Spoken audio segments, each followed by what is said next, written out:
There's a symbol so tied to America. We all own a piece of it. America's lived its life in jeans. Blue jeans. Levi's blue jeans. Blue jeans sort of become a metaphor for America itself, especially Levi's. And although Levi's is not a Dior or a Chanel, its importance in the history of fashion is probably at least as great. But one historian aims to follow the thread of this riveting story, to find out just how Levi's became woven into the fabric of America.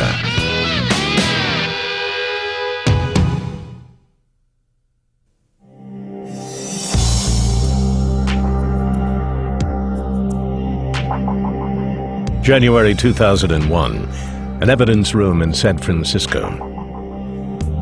Work to unlock a mystery begins. An expert's brought in, meticulous in her forensics, her search for clues.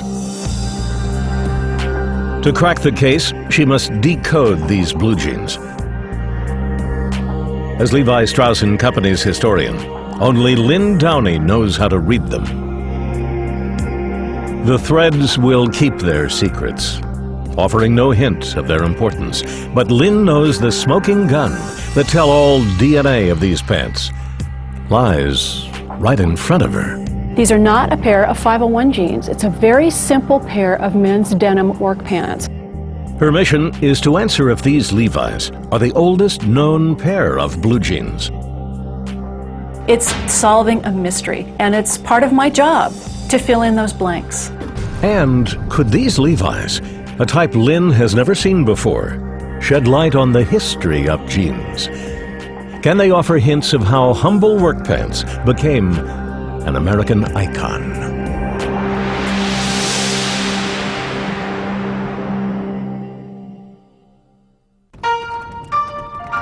The year is 1853. The American West is still wild. Transcontinental railroads are merely an idea. And the 49ers are heading to California's gold mines to find their fortune. Levi Strauss comes to San Francisco too, aiming to set up the West Coast branch of his family's New York dry goods business and hoping to cash in on the gold rush. Mining is backbreaking work, and it wears on clothing. A tailor named Jacob Davis sees the need for industrial strength pants.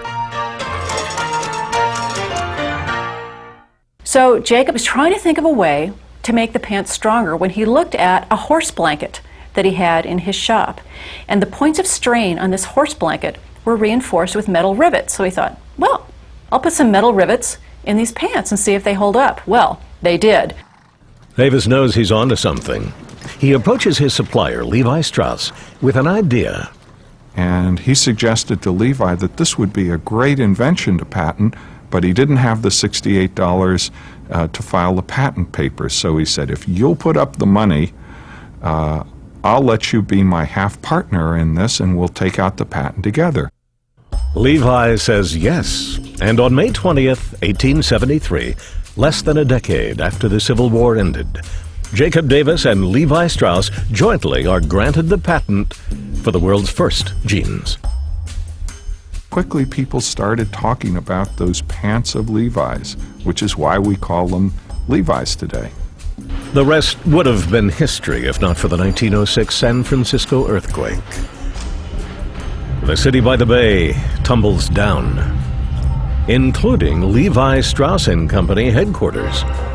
Years of historical design records and garments are destroyed. Our offices were reduced to rubble, so we lost a lot of our history.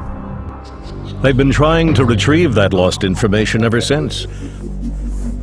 Evidence from these blue jeans will help. Lynn's been commissioned by an auction house to verify the age of these jeans. The pants are headed for eBay to be sold to the highest bidder. If they're the oldest known pair of jeans, there's no telling how high prices could go. It's a big job, and Lynn has little to go on, other than knowing the pants came from Nevada.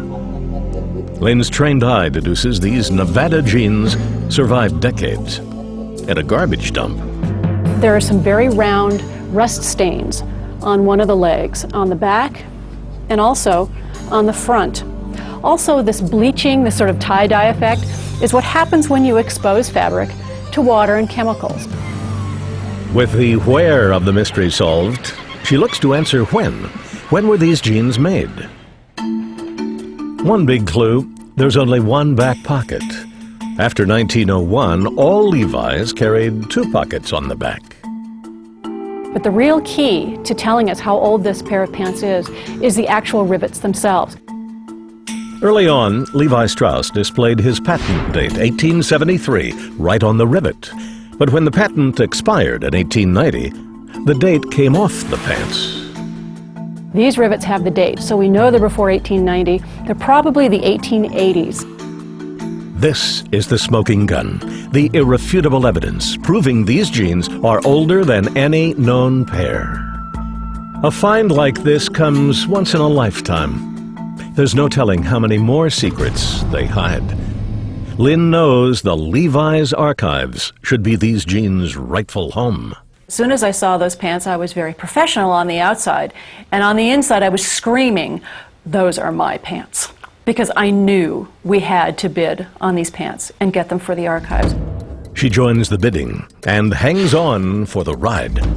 The very, very last minute and a half, the last 30 seconds, it bounced from $25,000 to $40,000, and we were the winners for $46,532. And I did not sleep that night. I've never had so much adrenaline going through my body. After the adrenaline had worn off, another case. This one starts right at home, with a pair of waist overalls at Levi headquarters. It's a case gone cold for more than 80 years. The year is 1920, just 3 years after World War I. Woodrow Wilson is running the country, but Al Capone is running Chicago. In San Francisco, a box arrives at Levi's headquarters. In it, a note and a ratty pair of 501 jeans. Was from this man named Homer Campbell, and he had sent these pants back to us in 1920 because he felt they hadn't held up. I purchased these overalls in the early part of 1917, and I have worn them every day except Sundays since that time. And for some reason, which I wish you would explain, they've gone to pieces. Please consider this and let me know if the fault is mine. Homer Campbell. The jeans are curious. Patches from waistband to hem add to the intrigue. And we thought, wow, these pants must have really fallen apart for him to need to put these patches all over them. The search for answers brings only questions. There's nothing wrong with the pants under all of these patches. This is padding. This guy, this Homer Campbell guy, covered the upper thigh and the seat of his pants with padding. And that brings up another clue. Why would Homer need padding? What type of life did he lead? Homer mentions that he'd bought his pants in Wickenburg, Arizona, but he offers no details about himself or his profession, heightening the mystery. The fact that I didn't know anything about Homer Campbell, I didn't have a response in my files of letters, made me understand that this was a piece of a puzzle that needed to be solved. The case is definitely the opportunity of a lifetime. In the early 1900s, Wickenburg's main industries are gold mining and ranching. Was Homer a miner or a rancher? Based on a hole in the right back pocket, we surmised that he might have been a farrier because of the kind of tool that you need to use to clean a horse's hoof. Maybe he kept putting it in his back pocket and wearing it through. Lynn is driven to unlock the mystery, especially after finding Homer's obituary. It opened up the possibility that Homer was a miner, not a farrier. The only way to find the truth: hit the road for Arizona.